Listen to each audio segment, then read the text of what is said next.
Redação Novo Tempo de volta para esse quarto e último bloco do programa de hoje. E o que muita gente imaginava que poderia acontecer só em filmes, séries e até livros de ficção científica, que é a criação de robôs que exerçam algum papel na sociedade, já está acontecendo e deve se intensificar ainda mais nos próximos anos. Segundo o Fórum Econômico Mundial, em 2025, não está muito longe não, viu? Mais da metade das tarefas realizadas num local de trabalho serão feitas por máquinas, contra 29% atualmente.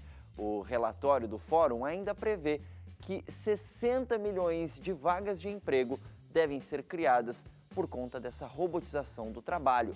Mas, em contrapartida, setores como contabilidade, secretariado e centros de atendimento vão sofrer uma perda de 75 milhões de vagas. Nós entrevistamos dois especialistas sobre modernização do trabalho, o economista André Perfeito e o sociólogo do trabalho, o Rui Braga. Acompanhem.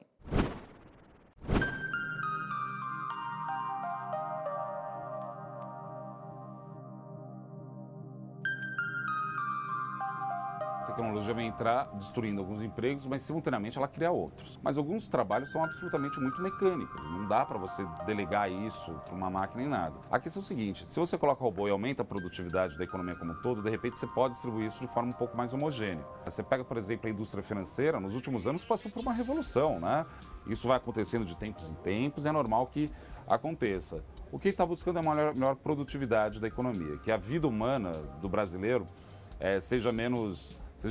consiga criar mais coisas para ele mesmo. Então, nesse sentido, que a gente tem que ficar atento com a tecnologia, mas sugiro muito que as pessoas se engajem e pensem como repensar a sua própria carreira à luz dessas novas tecnologias. Eu tenho certeza que o brasileiro tem vocação para isso.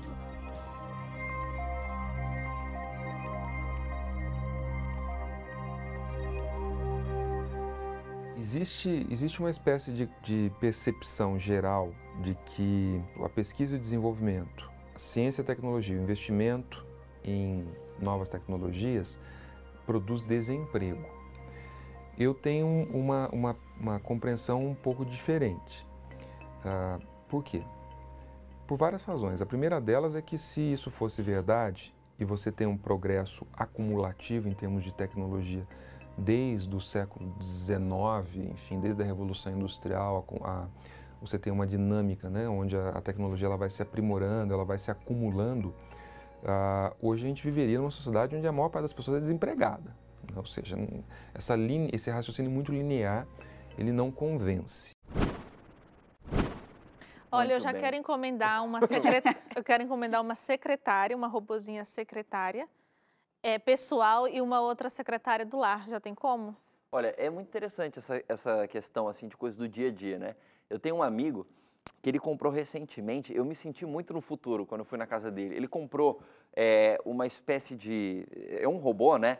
Mas ele limpa o chão. Aí redondo? É redondinho. Aí coloca no chão, liga, e aí deixa o dia inteiro o robô trabalhando lá. Aí o robô vai andando, bate na quina, volta, vai limpando. Quando ele volta, a casa está limpa. É muito interessante isso, porque realmente supostamente está tirando o emprego de alguém que estaria fazendo isso, ou pelo menos a atividade do meu amigo que ia ter que varrer a casa dele, o robô já fez. Mas, como o próprio Fórum Econômico Mundial e os especialistas falaram, né? Se por um lado você tem alguns empregos que somem, outros vão surgindo. E aí tem um caso simples para a gente pensar, novas profissões têm surgido porque se beneficiaram de aplicativos que prestam serviço de, sei lá, saúde, educação, troca de trabalho, compra, revenda de produto, principalmente transporte, né? Então, a modernização do trabalho tem se demonstrado um fator bastante positivo, não é? É muito positivo, porque você primeiro tem a facilidade, né? E a amplitude do trabalho. Então, se um ser humano conseguir fazer X, a máquina vai fazer X multiplicado a N. Então, isso facilita. Você consegue produzir muito mais com muito menos gasto, com muito menos custo. Mas aí tem o lado negativo de que, para que isso aconteça, você precisa ter uma população, uma mão de obra qualificada. E aí a gente volta a falar sobre questões políticas e sociais no Brasil. A gente já está nessa chamada quarta revolução industrial, né? A indústria 4.0, que começou na Alemanha e já é uma realidade nos países da Europa, é nos Estados Unidos, está chegando ao Brasil já, mas aqui a gente não tem uma mão de obra qualificada nem para um serviço simples, normal, do que a gente está habituado desde a Revolução Industrial. Então, a gente não tem. Aí, de repente, a gente vai ter aqui no Brasil uma demanda por essa especialização tecnológica para a qual nós não estamos preparados. Então, aí, para mim, o ponto negativo é esse, é que a gente não consegue preparar as pessoas para isso. A gente não está acompanhando esse avanço, né? Agora, uma coisa que eu acho positiva desse tipo de pesquisa é incentivar as novas gerações, né? Quem está aí para escolher a profissão já fica esperto que contabilidade, secretariado, o negócio vai ficar feio. Eu concordo com o Hélio. É um assunto tão, assim... Ele é complicado, né? Porque divide opiniões dos próprios especialistas, de quem estuda o assunto, de escritores, autores que falam sobre modernização do trabalho, robotização, tecnologia e tudo isso. Mas eu acho que, assim, ao meu ver, a questão mais sensata é bem essa. É importante, é o que vai acontecer, é como diz por aí nas redes sociais, aceita que dói menos, porque vai acontecer, é irreversível, é a evolução da sociedade, da tecnologia e tal. Mas precisa ter um amparo que acompanhe esse crescimento nas leis trabalhistas, em políticas públicas, que ajude essa população que vai enfrentar uma nova era a se enquadrar também nesses novos empregos que vão surgir, né? Seja por, sei lá, orientação, incentivo a treinamento, capacitação. Eu lembro que teve uma época que foi bem o auge, assim, da computação.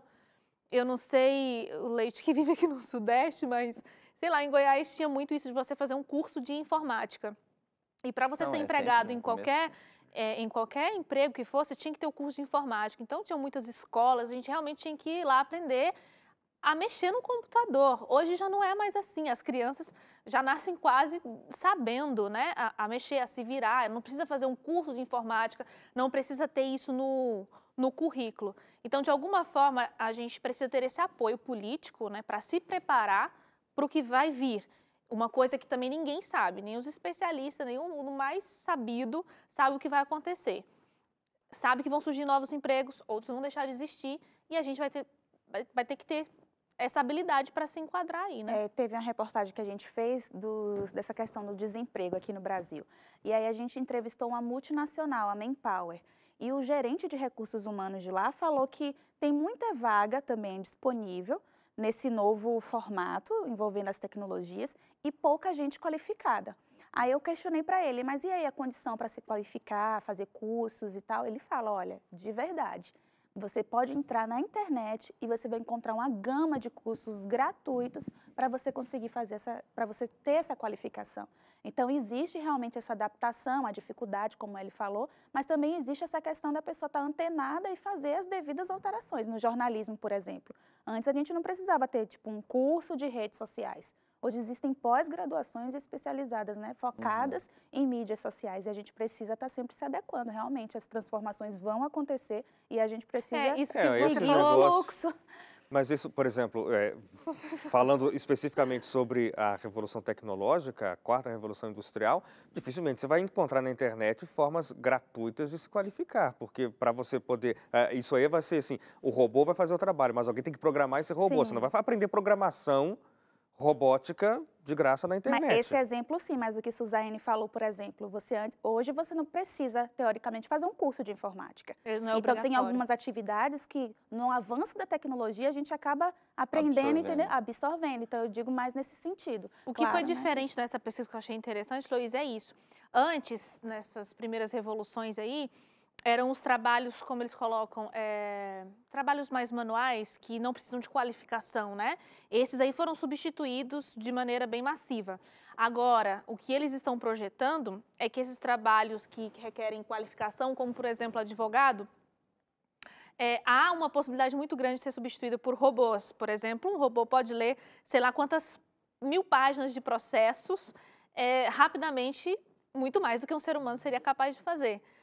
Então, esse é o grande alerta, eu acho assim, que mesmo profissões que exigem uma certa qualificação, também corre o risco de serem drasticamente alteradas. Muito bem. Se os robôs vão dominar o planeta, vai ter gente que vai ter que construir os robôs, e aí é onde estão as oportunidades. A gente vai terminando Redação Novo Tempo por aqui hoje. Muito obrigado, Luiz, mais uma vez. Hélio Moura, Suzane Lima. E a gente vai ficando por aqui e voltamos na semana que vem. Um bom descanso para você e até lá.